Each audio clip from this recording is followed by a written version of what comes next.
কোন স্বামীর আগে যদি কোনো বিবি মারা যায় রে, ওই বিবির কবরের পাশে দাঁড়াইয়া যদি কোনো স্বামীর চোখ দিয়ে কয়েকটা ফোঁটা পানি ফালায়, আর যদি আল্লাহর দরবারে দুটো হাত তুলে বলে, মালিক মালিক ও, আমার এই বিবিটা ছিল পৃথিবীর শ্রেষ্ঠ বিবি, আজকে আমাকে একা রেখে চলে গেছে, তোমার হাতে তুলে দিলাম, তা কি তুমি জান্নাত বরাদ্দ দাও? আমার নবীজি জানিয়ে দিয়েছে, ওই স্বামী যদি দোয়া করে স্ত্রীর জান্নাত বরাদ্দ হয়, তার সুখ কেউ কেড়ে নিতে পারে না। বন্ধুরে আমার, আমি বলতেছিলাম, মা বোনরা, স্বামী কাছে না থাকলে, যাদের স্বামী বিদেশে আছে, আপনারা সুন্দর করে সাজগোজ করার প্রয়োজন নেই, স্বামীর জন্য অপেক্ষা করুন, স্বামী আপনার প্রিয় স্বামী কাছে ফিরে আসবে। আল্লাহর হাবিব বলেছেন, নির্জনে যখন বেগানা একটা পুরুষ এবং একটা নারী থাকবে, মনে রাখবেন থার্ড পারসন থাকবে শয়তান। কথা কি আপনারা বোঝেন?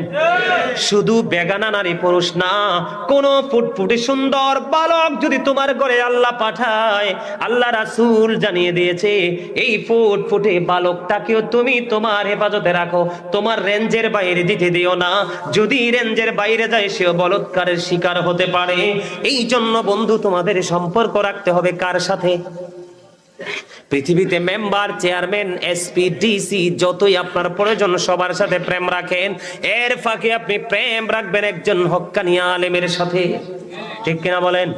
তখন আপনি কোনোদিন আর পথভ্রষ্ট হবেন না, কোনোদিন বন্ধু আপনার লাইনচ্যুত হবে না, কোনোদিন কোনো অপরাধ আপনাকে হাতছানি দিয়ে ডেকেও আপনারে তার আওতায় নিতে পারবে না, ঠিক না বা ঠিক?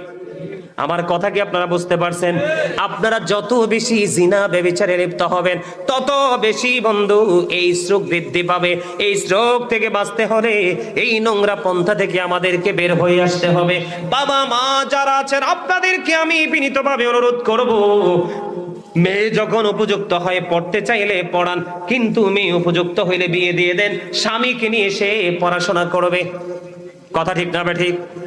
ছেলে যখন বড় হয়ে যাবে, আপনি মনে করবেন আপনার ছেলেটা প্রাপ্তবয়স্ক হয়ে গেছে, আপনি ছেলেটাকে বন্ধু বিয়ে দিয়ে দেন, ছেলে বিয়ের পরেও পড়াশোনা করতে পারবে, গ্রাজুয়েশন করতে পারবে, ঠিক কিনা বলেন? কথা বলে না? আছে না নাই? এরকম আছে না আমাদের সমাজে? অনেক মেয়েরা ছেলেরা পড়াশোনা করে, আছে না? কথা বলেন, আসেনি? আপনারা করবেন তো এই কাজগুলো? আরো জোরে বলেন। এই জিনা ব্যভিচার থেকে বাঁচতে হলে আমাদেরকে এই প্রক্রিয়াগুলো কি করতে হবে? অবলম্বন করতে হবে। আমরা এগুলো কখনোই কি করব না, ছাড়বো না। মনে রাখবেন আমার কথা বলেন, আমার কথাগুলো আপনারা মনে রাখবেন। মনে রাখার দরকার আছে? আরো জোরে বলেন, মনে রাখবেন। সময় কয়টা হয়েছে রে?